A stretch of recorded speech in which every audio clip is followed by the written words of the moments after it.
Si la vidéo vous plaît, n'oubliez pas de liker et de partager. Si vous êtes nouveau sur la chaîne, n'hésitez pas de vous abonner et d'activer la cloche de notification. Bonjour et bienvenue dans ce nouveau tutoriel portant sur comment retenir la règle de Cahn-Ingold et Prelog. Notre tutoriel sera constitué de la manière suivante. En petit 1, nous aurons la première règle, en petit 2, la deuxième et en petit 3, la troisième règle. La règle de Cahn-Ingold et Prelog nous permet d'obtenir les différents énantiomères d'un composé. Bien, passons en petit 1. On classe les atomes directement reliés au carbone asymétrique en fonction de leur Z, Z étant le nombre de protons. Plus Z est élevé, plus le substituant est prioritaire. Ainsi, on obtient donc l'iode qui est prioritaire au brome, à son tour prioritaire au chlore, au soufre, au fluor, à l'oxygène, à l'azote, au carbone et à l'hydrogène. Pour retenir ceci, on peut utiliser la phrase mnémotechnique suivante. Ibra clame sa foi au nouveau Cavani héroïque. Bien, vous pouvez donc constater que les différents atomes ont été marqués en rouge. Passons à l'exemple.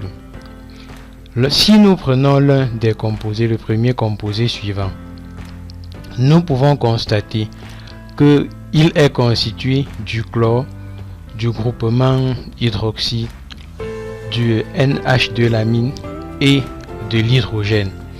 Alors, en respectant les règles suivantes, nous constatons que le nombre de protons du chlore est supérieur à celui de l'oxygène, qui est supérieur à celui de l'azote, qui est à son tour supérieur à celui de l'hydrogène, dont le chlore portera l'indice numéro 1.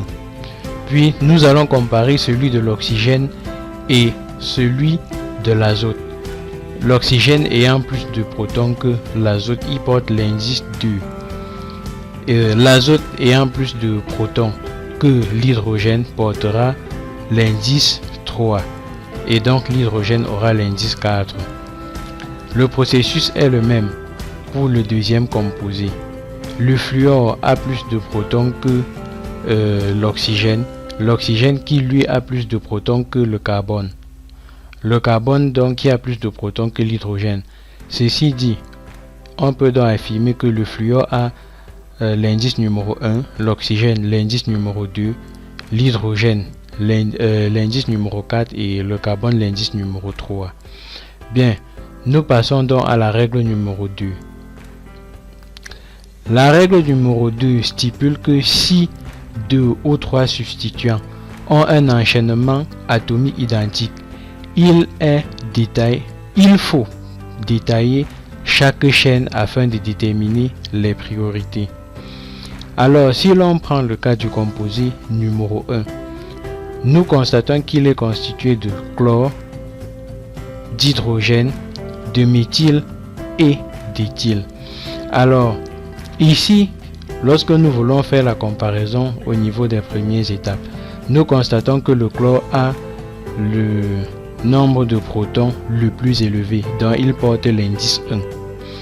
Alors, si nous regardons les deux autres composés, nous constatons que l'éthyle et le méthyle sont constitués de carbone.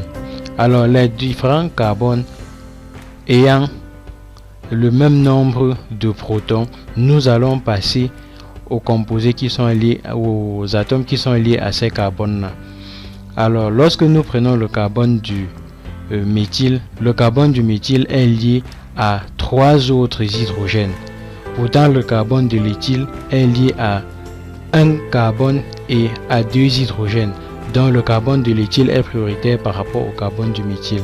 Le carbone de l'éthyle porte donc l'indice numéro 2 et celui de méthyle porte l'indice numéro 3.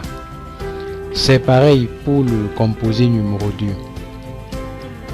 Nous constatons que le chlore a l'indice, le nombre de protons le plus élevé et donc l'indice 1. L'hydrogène a le nombre de protons le plus faible, dont l'indice 4. Nous revenons donc aux deux carbones. Ici, le premier carbone étant lié à deux hydrogènes, le second lié aussi à 2 hydrogènes et un carbone. Nous passons au carbone suivant, qui sont ceux-ci.